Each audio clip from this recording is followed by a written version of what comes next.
Radhe Radhe friends. ओम गम गणपते नमः। ओम नमो भगवते वासुदेवाय। श्री राधे राधे। आप सभी भक्तजनों का इस नए वीडियो में स्वागत है।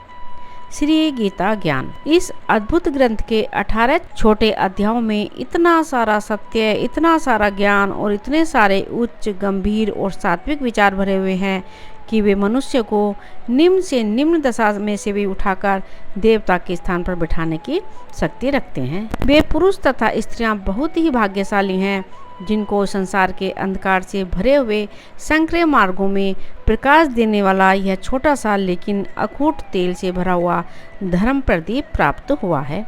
एक बार मैंने अपना अंतिम समय नज़दीक आया हुआ महसूस किया, तब गीता मेरे लिए अत्यंत आश्वासन रूप बनी थी।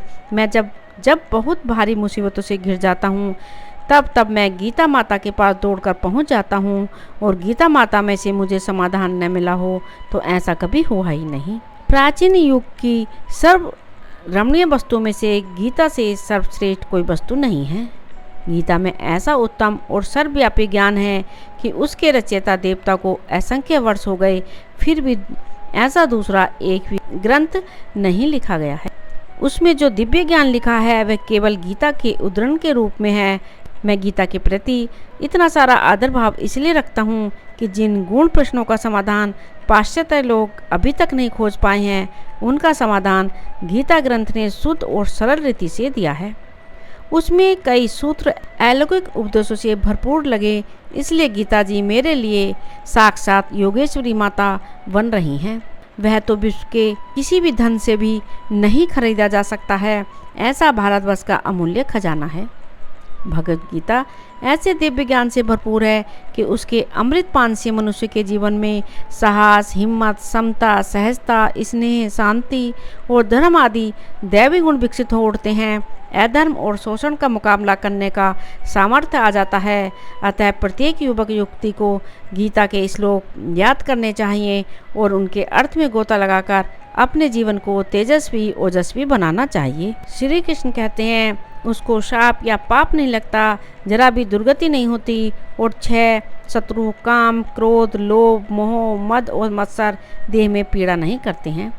जहाँ निरंतर गीता का अभिनंदन होता है, वहाँ श्री भगवान परमेश्वर में एक निष्ठ भक्ति उत्पन्न होती है। श्री कृष्ण कहते हैं, हे अर्जुन, मुझे इन तीनों लोकों में न तो कुछ कर्तव्य है और न कोई भी प्राप्त करने योग्य वस्तु अप्राप्त है, तो भी मैं कर्म में ही बरतता हूँ। क्योंकि हे पार्थ, यदि कदाचित मैं सावधान होकर कर्मों में न बरतूं तो बड़ी हानि हो जाए, क्योंकि मनुष्य सब प्रकार से मेरे ही मार्ग का अनुसरण करते हैं। इसलिए यदि मैं कर्म न करूं तो ये सब मनुष्य नष्ट भ्रष्ट हो जाएं और मैं संकटता का करने वाला हो जाऊं तथा इस समस्त प्रजा को नष्ट करने वाला बनूं। हे भारत, कर्म में आसक्त हुए अज्ञानी जन जिस प्रकार कर्म करते हैं, आसक्ति रहित विद्वान भी लोक संग्रह करना चाहता हुआ भी उसी प्रकार कर्म करें। परमात्मा के स्वरूप में अटल स्थित हुए ज्ञानी पुरुष को चाहिए कि वह शास्त्रविहित कर्मों में आसक्ति वाले अज्ञानियों की बुद्धि में भ्रम अर्थात कर्मों में अश्रद्धा उत्पन्न न करें, किंतु स्वयं शास्त्रविहित समस्त कर्म भलीभांति करता हुआ उनसे भी वैसे ही करवावे। वास्तव में संपूर्ण कर्म सब प्रकार से प्रकृति के गुणों द्वारा किए जाते हैं, तो भी जिसका अंतःकरण अहंकार से मोहित हो रहा है, ऐसे अज्ञानी मैं करता हूँ ऐसा मानता है। परंतु हे महाभाव, गुण विभाग और कर्म विभाग के तत्व को जानने वाला ज्ञानी योगी संपूर्ण गुण ही गुणों में बढ़त रहे हैं, ऐसा समझकर उनमें आसक्त नहीं होता है। प्रकृति के गुणों से अत्यंत मोहित हुए मनुष्य गुणों में और कर्मों में आसक्त रहते हैं। उन पूर्णतया न समझने वाले मंद बुद्धि अज्ञानियों को पूर्णतया जानने वाला ज्ञानी विचलित न करें। मुझ अंतर्यामी परमात्मा में लगे हुए चित्त द्वारा संपूर्ण कर्मों को मुझ में अर्पण करके आशा रहित, ममता रहित और संताप रहित होकर युद्ध कर। जो कोई मनुष्य दोष दृष्टि से रहित और श्रद्धा युक्त होकर मेरे इस मत का सदा अनुसरण करते हैं, वे भी संपूर्ण कर्मों से छूट जाते हैं। परंतु जो मनुष्य मुझ में दोषारोपण करते हुए मेरे इस मत के अनुसार नहीं चलते हैं, उन मूर्खों को तू संपूर्ण ज्ञानों में मोहित और नष्ट हुआ ही समझ। सभी प्राणी प्रकृति को प्राप्त होते हैं, अर्थात अपने स्वभाव के परवश हुए कर्म करते हैं। ज्ञानवान भी अपनी प्रकृति के अनुसार चेष्टा करता है, फिर इसमें किसी का हट क्या करेगा। इंद्रिय के अर्थ में अर्थात प्रत्येक इंद्रिय के विषय में राग और द्वेष छुपे हुए स्थित हैं। मनुष्य को उन दोनों के वश में नहीं होना चाहिए, क्योंकि वे दोनों ही इसके कल्याण मार्ग में विघ्न करने वाले महान शत्रु हैं। अच्छी प्रकार आचरण में लाए हुए दूसरे के धर्म से गुण रहित भी अपना धर्म अति उत्तम है। अपने धर्म में तो मरना भी कल्याणकारक है और दूसरे का धर्म भय को देने वाला है। अर्जुन बोले, हे कृष्ण, तो फिर यह मनुष्य स्वयं न चाहता हुआ भी बलात् लगाए हुए की भांति किसी से प्रेरित होकर पाप का आचरण करता है। श्री भगवान बोले, रजोगुण से उत्पन्न हुआ यह काम ही क्रोध है। यह बहुत रखने वाला, यह बहुत खाने वाला, अर्थात भोगों से कभी न अघाने वाला और बड़ा पापी है। इसको ही तू इस विषय में बैरी जान। जिस प्रकार धुएं से अग्नि और मैल से दर्पण ढका जाता है तथा जिस प्रकार जेर से गर्भ ढका रहता है, वैसे ही उस काम के द्वारा यह ज्ञान ढका रहता है।